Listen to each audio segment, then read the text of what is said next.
Hi folks, welcome to episode 110 of the Epochs of the Load-Seaters. I'm joined by Bo, and today we're going to be talking about the Anglo-Dutch Wars, a subject I don't know very much about. The only thing I really know is I went on a holiday to Amsterdam before the lockdowns with my wife, and we went around a Dutch museum, and they had a piece on it, and they were very proud of their naval victories over us, and I was seething the whole way. So. Actually, I don't know. Was there the prow of a ship there? Big, really big piece of a British ship. This wasn't. It wasn't their national museum. No. Oh, okay. I guess it mustn't have been. Okay. I don't recall seeing it. Yeah, they're very, very proud of it, and fairly rightly so. Yeah. Not many people get to humble the Royal Navy. That's true. Yeah. And in fact, in this story, there's quite a lot in this story. There's some great figures: Oliver Cromwell, Charles II, Louis XIV. Mm-hmm. William of Orange. We get served up our worst naval defeat of all time in this story. Really? Mm. And we also dish out the Dutch, the worst naval defeat the Dutch ever had as well. Okay. Yeah, so the Anglo, they're quite rightly proud of it. Mm. Because apart from anything else, from our point of view, many of these wars was sort of for economic, political reasons. For them, it's for survival. Yeah. So one of the things they emphasized in this museum was the importance of the Dutch, specifically like the Amsterdam Merchant Navy, the trade fleets that they had. They were prepared to go to war with anyone to protect the ability of these trade fleets to be able to go out and dock back in Amsterdam. And so you could see this was genuinely like the lifeblood of the country. That they understood it to be. And so I assumed that the Anglo-Dutch Wars was something about trade. Oh, absolutely, massively. Yeah. I got a great quote from Churchill later where he says it's one of the first wars, or maybe the first war in our history that was waged just for sort of trade and economic reasons. Okay. So, yeah, but we'll get to that. Okay. So to set it up then, these wars, there are 4 wars in the Anglo-Dutch Wars. But the first 3 are all within 20 years of each other in the 17th century. And then the 4th one, I think a lot of people say it's not really right or fair or correct really to lump it in with that, although the historians do, because it's like 100 years later. Yeah, it's a separate thing, it's pretty separate. So at the end, I will very, very briefly talk about the 4th Anglo-Dutch War, but very briefly, just at the very end. Okay. Just to say, and then this 100 years later. But yeah. It's the first 3 are the sort of the main 3 in my mind, in most people's minds. They're sort of the real ones, if you like. So the first one is from 1652 to 54. Now that's in the age of Oliver Cromwell, during the interregnum, during the English Republic. Sounds weird to say that, doesn't it? Almost. Quote unquote. Yeah, right. Yeah. The protectorate of Oliver the Cromwell. English Republic that happens to have a dictator as Lord Protector. Anyway. The second one, 1665 to 67, so Charles II has returned by then. And then the third one in 72 to 74. Again, still Charles. So yeah, before William of Orange and all that, and the Glorious Revolution. Comes later, which we won't really be talking about in this, but bear in mind that is sort of how it ends in a way, in a sense. You know, all these things are connected, aren't they? Yeah. So in the 17th century, or the first half of the 17th century anyway, that's really a golden age for the Dutch. It's their sort of high watermark. It's their golden age. Because already by that point, the Spanish and the Portuguese empires and globe-spanning navies are already in decline, or have declined really by that point already, yeah. So the Dutch are the dominant merchant navy of the world at this point. This period of time I always find very interesting because it's this kind of breaking out of Northern Europe's sort of breaking out of this medieval slumber, right? Where it's becoming it's the beginning of the Enlightenment. You've got people like Thomas Hobbes writing Leviathan. You've got wonderful wigs and strange tights that the men wear for some reason, and it's very confident, right? It's a very confident period in Northwestern European, where like you say, you've got the Portuguese and the Spanish and, various others and the Turks. Like the Mediterranean has been this like long and complex battlefield, and they've been exploring the world. And suddenly like you've got the Northwestern Europeans actually doing something, being like, hang on a second, we've got great navies, we've got great techniques, we can do stuff, and actually they start winning. So it's just a very interesting period of time for me. Yeah, I mean, it hasn't been that long. It's been 100 years or so, roughly, since the New World, in inverted commas, was discovered, in inverted commas. So, but it makes sense, really, that the big players in Western Europe are the first to jump on that. Spain, Portugal, Britain, France, and the Dutch. I mean, it's not even Britain at this point. Oh, sorry, it's not Britain, it's England. Yeah. Right, yeah. That's the thing. This is so early in I guess we'll call the period just the Enlightenment generally, this sort of that period, that sort of 200 or 300 years. But they're just realizing they've got manpower, resources, and knowledge, and they can put it all together and go out and do some impressive things. And so a lot of impressive things and a lot of impressive people do. This is the beginning of adventure for Northern Europe. Yeah, for sure. It's the start of great things, because it's by the 18th century, really, that Britain, our empire, sort of explodes in all sorts of ways. And so we need to, where we've already had, even going back to the age of Drake in the Elizabethan era, the 16th century, Britain is locking horns with the Spanish. Well, now it's the Dutch in all sorts of ways. So their merchant navy is as big as the next handful all put together. And what I like about this as well, this is a period where England is the underdog. I like that period, when England's, you're going to fight Spain, are you? What, the giant world-spanning empire of Spain? Yeah, and we're going to win, actually. And now it's the Dutch. Okay, yeah, and we're going to win, actually. So anyway, yeah. Yeah, pretty fearless. Yeah.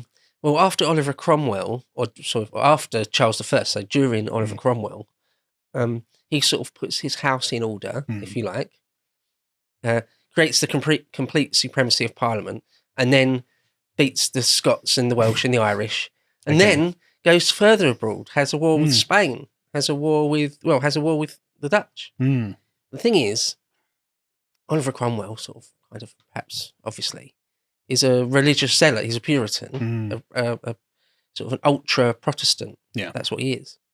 And the Dutch are Protestant.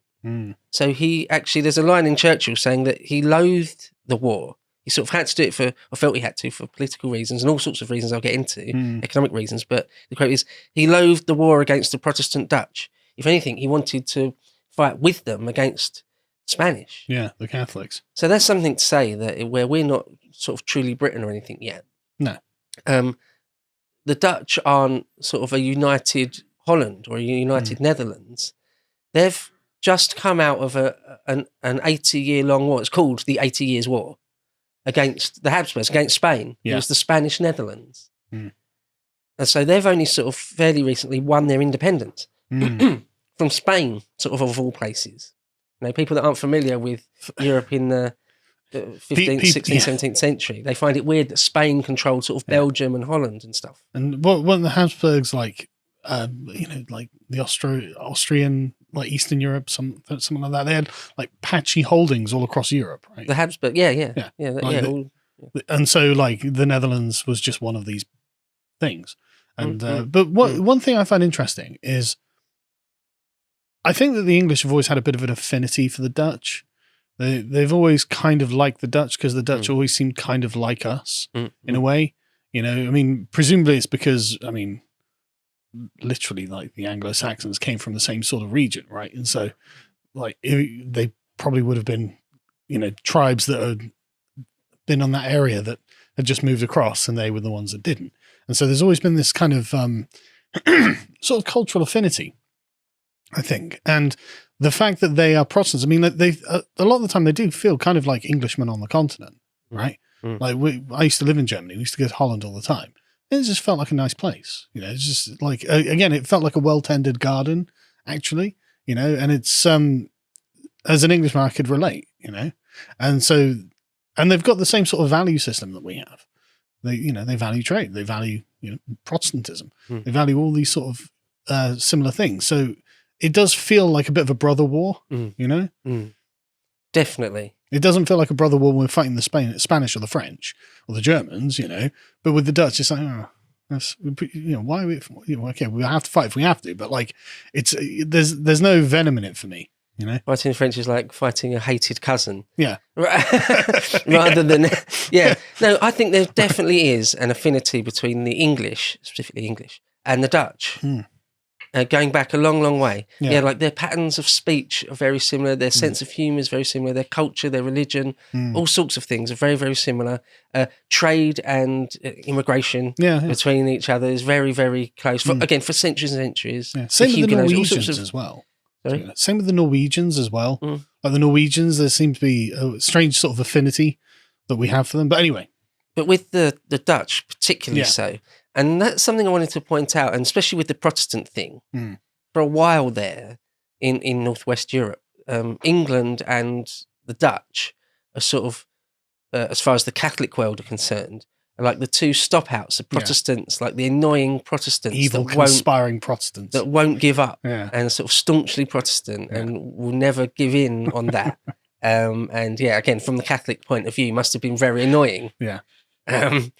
And we'll always work together if we can against them and all that sort of thing. So naturally allies, definitely naturally allies. And I've said it before in Epochs a couple of times here and there. Different wars sort of display different levels of savagery and brutality. Oh, yeah. Right? So classic example might be the Eastern Front in World War II. No quarter spared on either side sort of ever. Well, both of them literally see each other as mortal enemies.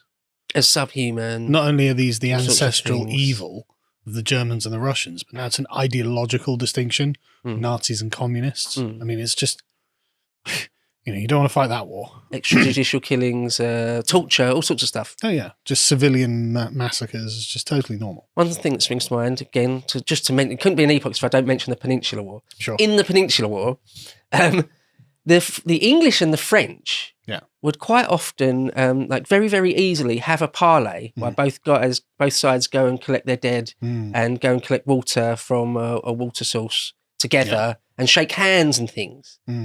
Whereas the Spanish and the French, or the Portuguese and the French, they just tortured and murdered each other whenever they could. Right? So... folks, I hate a Frenchman as much as any God-fearing Englishman, but come on. The Portuguese love to torture and murder any Frenchman they captured. Right, so oldest ally.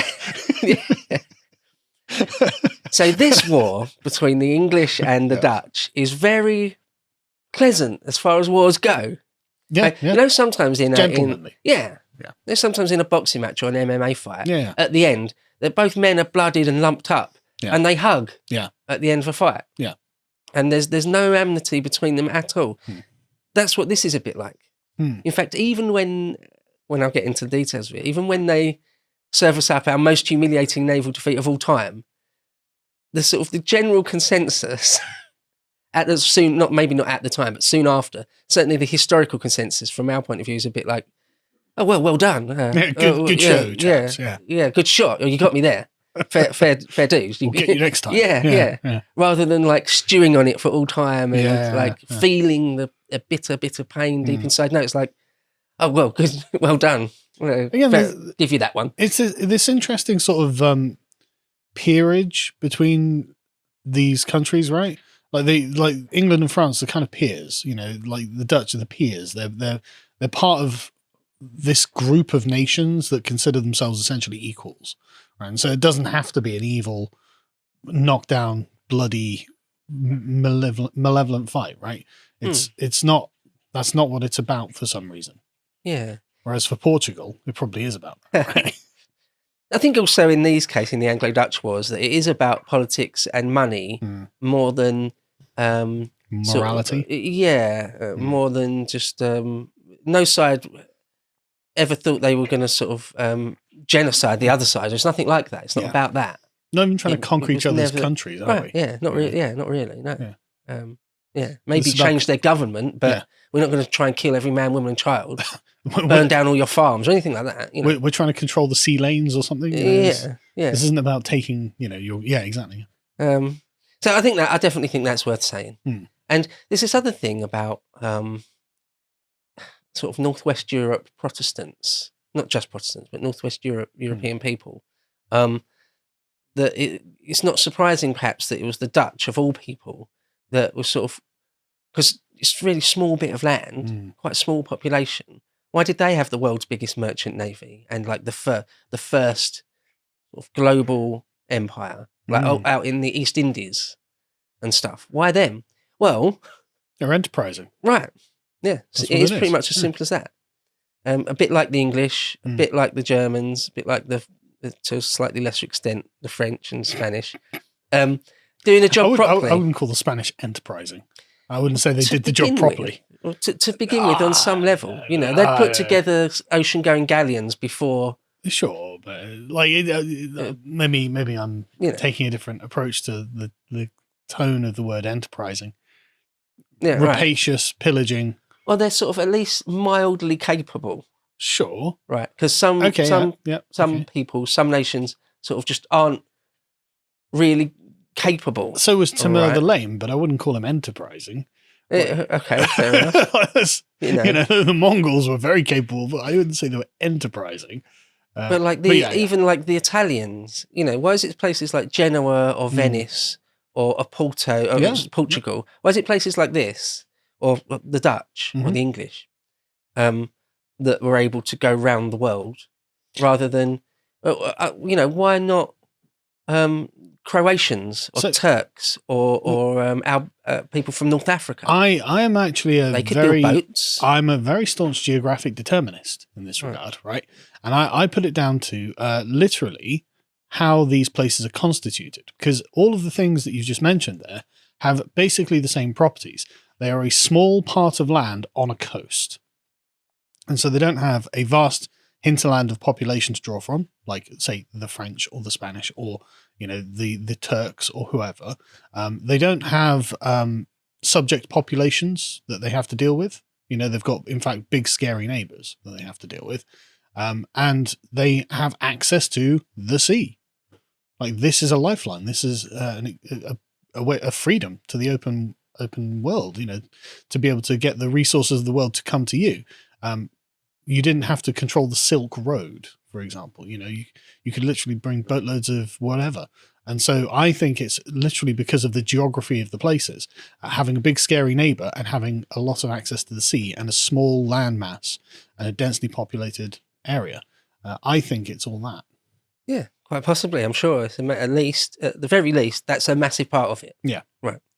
There'll be a number of things, like the way reality is. It's just a matrix of different things. Yeah, but I think also having the big, powerful neighbor is an important motivator there. With Portugal at Spain, with the Dutch, it's France and Germany. With the other city-states of Italy, it's France and Germany. I think this is a big part of it. Like, you could still ask the question, why is it places like in the Balkans or across North Africa or any of West Africa? Why not them? Thomas Sowell goes into great detail about this. Right, yeah, perhaps that's a story for another time. Yeah, it is a story for another time. But population density and lack of navigable rivers and a poor coastline, actually. One of the things that people forget about the Mediterranean is it's a really, really long coastline throughout the Mediterranean. It's really, there's like coast everywhere. And whereas Africa is just this one continuous sort of flat plain. And so that doesn't lead itself to the sort of nipping across, if you like the Adriatic Sea or something, right? It's a long walk around or it's a short journey across. Whereas in Africa, you've got to go inside the land. You can't, all you're doing is going up and down a coast rather than actually reaching resources. But anyway, it's the shape of the coastline is often put down to, again, I hate to be a geographic determinist about it, but I really think there's a lot of merit in it. Also a much more immeasurably lower IQ, but perhaps there's something different. Sure. I mean, that's true. Why the Dutch? This idea of building shipyards and doing things properly, having the right tool for the right job, finishing what you start, but having an imagination. Why can't we do? What's stopping us from doing this? And then you do it. You get it done. But you've got a solid work ethic. Conversely, you've got the Arabs who, the average Arab doesn't have a massively high IQ, actually. But they are an enterprising people. Because of, I think it's the geographic location. They've got a lot of access to the sea. They're on particular sea lanes, and they've got good access to places like, the east coast of Africa and India and the Mediterranean, and therefore they become a very competent seafaring people as well. So I'm actually genuinely hesitant to be like, look, they're just stupid. I don't think it's just that. I think it's about incentives as well. Right? So even stupid people will follow incentives. I mean, why is it Captain Cook got to Australia before any Arab? Why's that? I don't know. You tell me. Well, because the Arabs went pretty far. I think it's this idea of having an imagination and a solid work ethic. That there's no stopping us. There's no, the Dutch were like, well, we can do this. We can design and build better ships, and we're just going to work really hard at doing it. But maybe it was because of necessity, really. Because if you're in the stormy, cold North Sea, then maybe you're thinking, okay, I need a certain kind of vessel. Whereas if you're an Arab who's got dhows and they're perfectly capable of getting to Indonesia and back by going along the Indian coast, then why would you need? Why is it Englishmen and Dutchmen that were first to Easter Island rather than a Chinaman? Oh, well, actually, that was down to an emperor, wasn't it? There was a particular Chinese emperor who had a massive fleet. So a reflection of their politics? Oh, yeah. Right. Yeah, in a way. Right, yeah. Yeah, absolutely. It would be a reflection of their politics. So as far as I'm aware, there was a Chinese emperor who had a massive fleet, and he wanted to go east to see if there was anything there, but he died, and then his successor was just like, no, I'm not bothering with that. And so the Chinese fleet just kind of languished in its own seas. So they had the whole of human history there. That's just one emperor. Or not even the Chinese, the Japanese, or any number of Indians. Why weren't Indian sailors, why didn't they reach the west coast of America? Jared Diamond puts this down to Europe being a multiplicity of powerful states. In Japan and China, you've got like Japan, China, and Korea, right? They're like the three states that are in this area. It's like, okay, but they all control like good resource-rich lands. But if you're the Dutch, you don't control good resource-rich land. You control a tiny amount of land with lots of major powers around you, and this is constant, and you're constantly at war with these powers, then maybe you will do this, And so the sort of cauldron of Europe is because of geography allows for many nation states to exist. Whereas if you look at somewhere like China or Japan, geography doesn't really allow that. I think you also need a solid work ethic, an imagination, and a big set of balls. But again, and if you haven't got all of those, it's not going to happen. But I think the terrain itself selects for those things. One of the things, I've read many accounts of people who've gone to Africa, and they just say, well, look, essentially, it's a very resource abundant place. Like all year round, it's warm. All year round, there's fruit. Like there's always game in the bush, right? You don't have that luxury in Europe. You have to have a solid work ethic. If you don't store up winter food during the summer, you starve. You can't live here. And so it necessitates the kind of character. And I do think there's something to it. Yeah, quite possibly. There's a multitude of reasons. But anyway, that's a story for another time. But I'm not saying that IQ isn't an issue. I'm not saying that IQ isn't a factor. I think imagination's a big one. Yeah. And balls as well. Yeah. Political freedom is also an interesting I'm not saying anybody from sub-Saharan Africa or the whole of China and Japan haven't got balls. No. I'm saying they never had that magic combination of a great work ethic. It's just a number of things. I'm saying the same thing again. Quick aside there, I think political freedom genuinely is important because one of the things that the Protestant world had was a really and if you think about it historically, it's a really peculiar obsession with property rights. Like actually, in most of the world, people don't think of property rights in the kind of monomaniacal way that the Protestant world views property rights, right? Honestly, all of like Enlightenment thought from the English perspective revolves around property. Like in Italy and in Spain, they are thinking of transcendental orderings of the cosmos, right? And we're like, yeah, but what about my farm? What about the thing I own, right? And this leads to a certain level of political freedom where if I go and trade with that, I expect to be the beneficiary of what I've got. I don't have everything isn't just controlled by the Sultan or by the Emperor or whatever. And this level of political freedom promotes initiative. Like why shouldn't I go over there? And this is why we see, like, essentially all of these the Northwestern European empires begin not as like royal decrees, but as private initiative. Oh, there's a landmass over there, is there? I'm going to put a newspaper ad. 100 men needed to go to the New World. Promise of death. Low risk of survival. Glory. And then men would sign up and go and do it. And it's like, okay, but that doesn't happen in China, right? Because you don't have those kind of political guarantees. And just, I think there's, like you said, there's a huge collection of reasons, but I think all of these are like valid things that contribute to why Northwestern Europe was basically a cauldron prepared for this kind of thing after coming out of the Middle Ages. It was like a confluence of different things all came together. Well, the Dutch certainly were among the first to. Well, they, like I say, they were in the ascendancy in the early 17th century. Spanish and the Portuguese had started to wane, or certainly plateaued, let's say. Yeah. And the Dutch, well, their merchant navy was the biggest in the world, sort of easily. Sort of France, England, Spain, Portugal put together.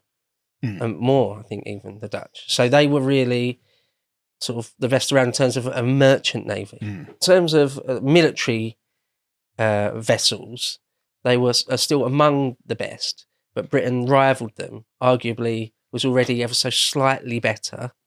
Again, it's England at this point. We had, did I say Britain again? Yeah. Sorry, England. Yeah. And we had... I don't want the Scots getting any. We had... Although, if I'm talking about Oliver Cromwell days, he has smashed the Scots. Fair.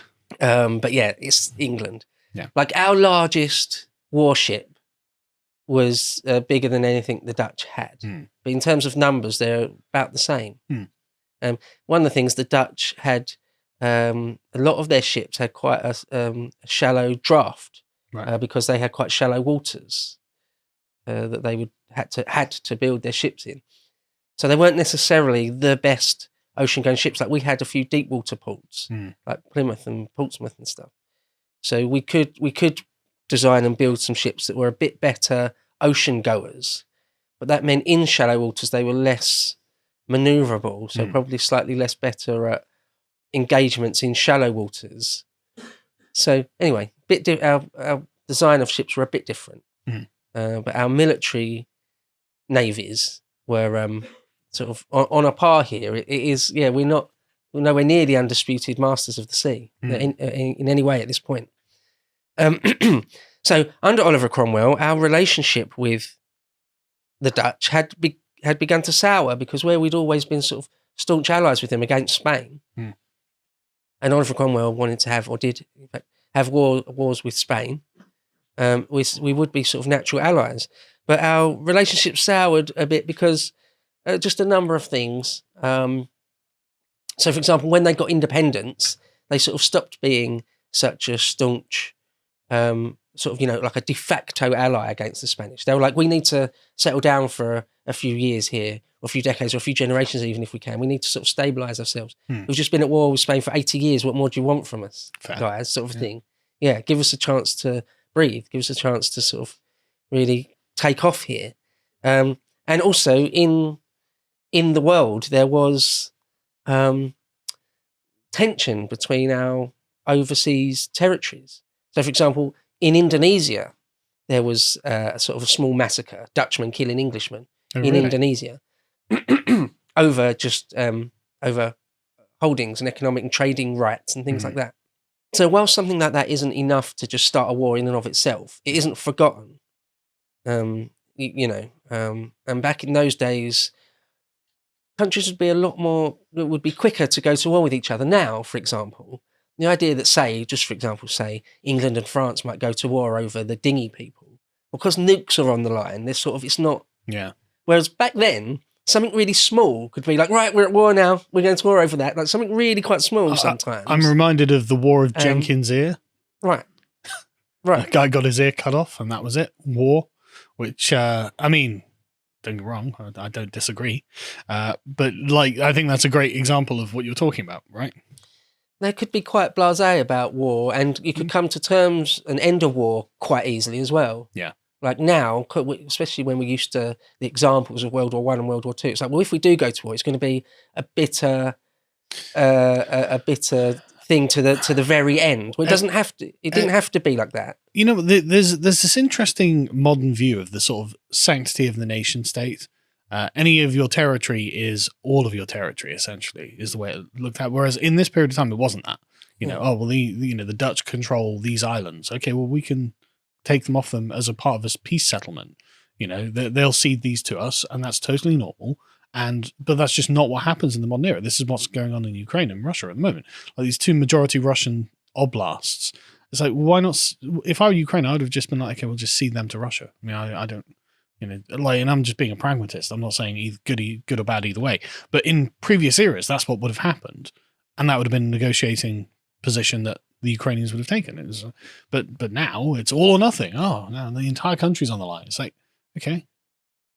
We're quite used to the idea of a total war. Yeah. If you go to war, well, might well be a total war. Yeah. Well, that's not how it was. Yeah, in the Middle Ages or before, or even in like the 17th century, it doesn't have to be that at all. Yeah. The king's got a fleet. You know, he'll go out and fight, and if it loses, then he'll cede some territory somewhere else, and then that's the end of the war. Like you didn't know about it, you know. Especially if you've got a monarch, he could be quite sort of capricious and just on a whim decide, oh well, let's have peace then, like that one day, just like, oh, I'm bored with the war now. Let's just have a peace. Yeah, stuff like that. Yeah, you know, it's very different to us, where it's like, no, we have to we have to take all your bases now. Yeah, Otherwise, it's not a real war or something, or you know. So the very concept of war was different back then. The scale of it was also just much smaller, wasn't it? You know, it's like 10, 20,000 men was a massive battle back then. Now it's hundreds of thousands, and just the amount of material involved in a war is just so much greater now. And so it's like, right, okay. Like, we've got to remember, like, communication was so much worse as well. It took so much longer to get things done and to get messages across and things like this. And so, yeah, it's a totally different world. To watch the full video, please become a premium member at lotuseaters.com.